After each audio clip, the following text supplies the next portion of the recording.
what is the relationship now with Stephen King? Does he give notes? Is he just totally hands off? Like, what's... Well, I've had the weirdest evolution of that relationship, because when we did Gerald's Game, I never spoke to him at all.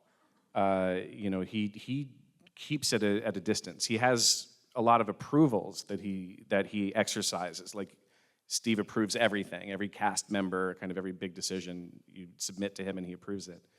But there's a wall that he is very comfortable on the other side of. And he says all the time that the book is mine, the movie is yours. And he explained that later when I finally did meet him. I didn't meet him until after Dr. Sleep was done.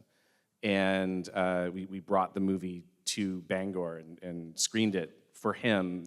And I sat next to him in an empty movie theater and watched Dr. Sleep. It was crazy. No pressure. Yeah. Oh, no. And I was nauseous the whole time. And I just stared at him, which I'm sure made his experience really weird. And every time he kind of went, huh, I was like, he likes it. And if he didn't, he was like, I'm like, oh no. And that is a long movie. It lasted for a really long time. But I asked him about that separation afterward, and he said, well, I can't lose. If the movie's great, people say, of course it's great. It's based on a great book. But if the movie sucks, they say the book was better. I win no matter what.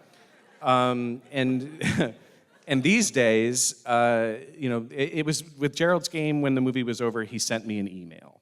And I framed it, and I still have it up in my office. And when Dr. Sleep was over, I got to actually meet him and watch it with him. And then he started to text and email me.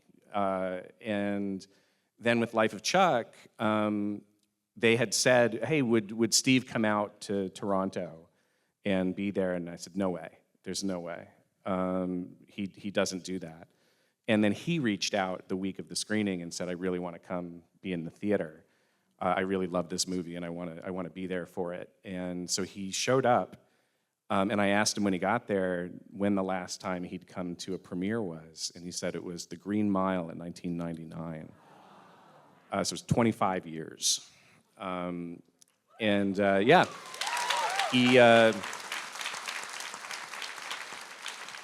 he loves the movie. What was really neat was watching Mark Hamill geek out because Stephen King was there. And he just kept going, Stephen King is here. And there are these wonderful candid pictures of them in the audience that Steve doesn't know. Mark's sitting there going.